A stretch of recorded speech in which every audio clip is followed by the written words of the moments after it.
శ్రీ గురుభ్యో నమ. కుటుంబము అనేది మనిషికి శాంతి స్థానము. కుటుంబంలో శాంతి లేకపోతే ఏ పనిని కూడా సరి అయినటువంటి విధానంలో చేయలేడు.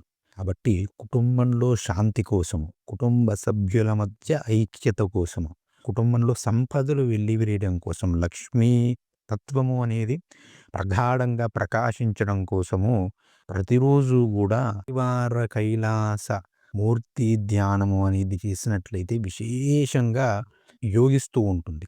ఆ యొక్క ధ్యాన శ్లోకాన్ని మీకు ఈ వీడియోలో తెలియజేస్తాను. చక్కగా ఆ ధ్యానమూర్తిని కూడా మీకు అందిస్తాను. ప్రతిరోజు కూడా ఈ యొక్క ధ్యాన శ్లోకాన్ని ఇంట్లో చదువుకోండి. ఇంట్లో 3 పూటలా కూడా ఈ శ్లోకాన్ని చదువుకోండి. సాయంత్రం పూట సాంబ్రాణి పొగ వేసుకోండి. అద్భుతంగా మీ ఇంట్లో అన్ని రకాల దోషాలు తొలగిపోయి ప్రశాంతత అనేది వెల్లివిరుస్తుంది.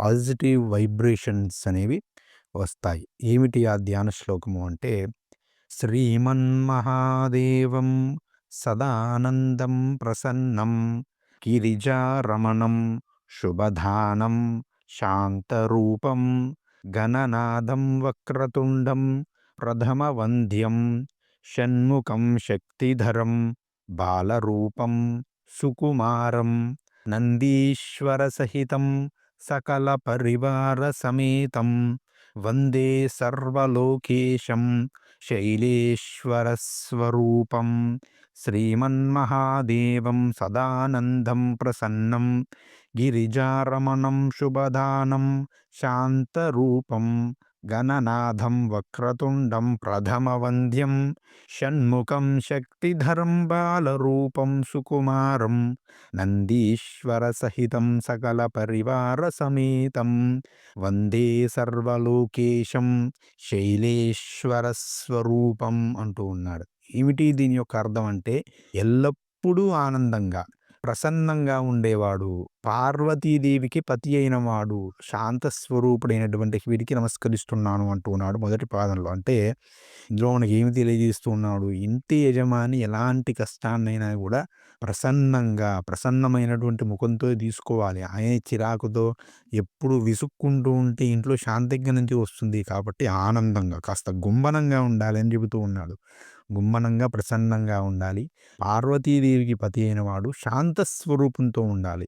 పార్వతీదేవికి పతిలాగా నడుచుకోవాలి తను భార్యకు భార్య యొక్క బాధ్యతలు చూసుకుంటూ తన యొక్క రక్షణ కూడా చూసుకోవాలి అని చెబుతూ ఉన్నాడు. అలాంటప్పుడు నువ్వు చాలా ప్రసన్నంగా నీ భార్య ఎడల ఉన్నావనుకో, ఇప్పుడు ఆమె కూడా నీ యందు ప్రసన్నంగా ఉంటుంది కదా! మీరిద్దరు ప్రసన్నంగా ఉంటే ఇంట్లో సుఖం లేక ఏముంటుందండి?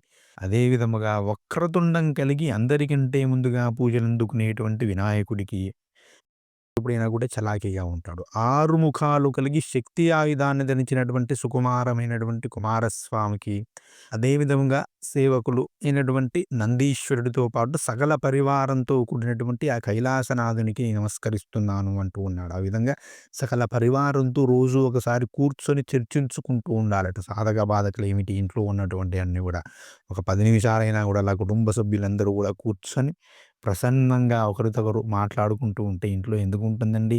ప్రశాంతత ఉండక ఏముంటుందండి? ఎందుకుంటుందండి నెగెటివ్ ఎనర్జీ? ఏదీ ఉండదు. కాబట్టి ఈ శ్లోకాన్ని ప్రతిరోజు పఠించండి. దాని ద్వారా మీకు శివపార్వతుల యొక్క అనుగ్రహం కలుగుతుంది. దాంపత్యంలో ఐక్యత పెరుగుతుంది. భార్యాభర్తల మధ్య ప్రేమానురాగాలు పెరుగుతాయి. గణేశుడి యొక్క అనుగ్రహం వల్ల ఆశీస్సులతో అడ్డంకులు తొలగిపోతాయి. కుమారస్వామి అనుగ్రహంతో ధైర్యము, విజయం లభిస్తుంది.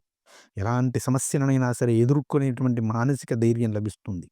ఆ మృత్యుంజయుడి కరుణ వలన కుటుంబంలో ఆయురారోగ్యాలు సిద్ధిస్తాయండి. మానసిక ప్రశాంతత ఈ ధ్యానం వలన, ఈ శ్లోకాన్ని పఠించడం వలన మనస్సును ప్రశాంతంగా ఉంచి ఆధ్యాత్మిక చింతనను కుటుంబంలో పెంచుతుంది. కాబట్టి నిత్యము 3 పూటలా కూడా ఈ యొక్క శ్లోకాన్ని చదువుకోండి. వీలు కాకపోతే కనీసం ఉదయం లేదా సాయంత్రం పూట దీన్ని చదువుకోండి. చదువుకొని ఆ పరమేశ్వరుని యొక్క అనుగ్రహానికి పాత్రులుగండి. వసుధైవ కుటుంబాలు, ఒకప్పుడు ఉమ్మడి కుటుంబాలు ఎలా విలసిల్లాయండి, ఎంత ఆనందమైనటువంటిది భారతదేశం అండి. భారతదేశం అంటేనే ఉమ్మడి కుటుంబాలకు ప్రతీక. కానీ నేటి కాలంలో భార్యాభర్తలు ఇద్దరు కలిసి ఉండడమే గగనంగా మారిపోయేటువంటి దుస్థితి రావడం చాలా ఘోరమైనటువంటి పరిణామం. కాబట్టి ఈ యొక్క సపరివార కైలాసమూర్తి ధ్యానము ప్రతి ఇంట్లో కూడా జరగాలి. చదువుతూ ఉండాలని మనసారా కోరుకుంటూ ఉన్నాం. ఆ యొక్క కైలాసమూర్తి ఏం చెబుతున్నాడండి, ఒక్కొక్కరిది ఒక్కొక్క రకమైనటువంటి వాహనం. అమ్మవారిది సింహము, అయ్యవారిది వృషభం. ఆ రెండిటికి పడదు. కానీ వారిద్దరూ కూడా హాయిగా కలిసి ఉంటారు. వారిద్దరూ కలిసి ఉంటే ఆ వాహనాలు కలిసి ఉంటాయి. అంటే మన యొక్క భావాలు సరిగా ఉన్నట్లయితే అన్నీ సరిగా ఉంటాయని చెబుతూ ఉన్నాడు. మనలోనే ఉన్నది సరైనటువంటి ఆలోచనా విధానంతో కాస్త ప్రశాంతంగా ప్రతి ఒక్కరిలోనూ లోపాలుంటాయి. ప్రతి ఒక్కరిలోనూ ప్లస్‌లుంటాయి, మైనస్‌లుంటాయి. ఆ ప్లస్‌లను తమకు అనుకూలంగా మార్చుకోవాలి. మైనస్‌లను పట్టించుకోకుండా ముందుకు సాగాలి. అప్పుడే కుటుంబం అనేది సమిష్టిగా, సమృద్ధిగా వృద్ధి చెందుతూ ఉంటుంది అని మనకు పరమేశ్వరుడే స్వయంగా ఆచరించి లోకానికి చూపినాడు కాబట్టి, ఆ విధంగా అందరూ గూడా ఆచరించండి. చక్కగా ధ్యానించండి. మళ్ళీ ఆనాటి కాలం నాటి గొప్ప గొప్ప కుటుంబ వ్యవస్థ ఈ దేశంలో వర్ధిల్లాలని మనసారా కోరుకుందాం. వసుధైక కుటుంబం కోసం ప్రార్థన చేస్తూ, మరొక అద్భుతమైనటువంటి, రహస్యమైనటువంటి ధ్యాన శ్లోకంతో మరొక వీడియోలో కలుసుకుందాం. అంతవరకు సెలవు. ఈ వీడియో మీకు నచ్చినట్లయితే లైక్ చేయండి. మీ అభిప్రాయాన్ని కామెంట్ రూపంలో తప్పకుండా తెలియజేయండి. ఈ వీడియోను మరికొంతమందికి షేర్ చేయడం మాత్రం అస్సలు మర్చిపోవద్దు. మన ఛానల్ తప్పకుండా సబ్స్క్రైబ్ చేసుకోండి. స్వస్తి. జై శ్రీరామ్.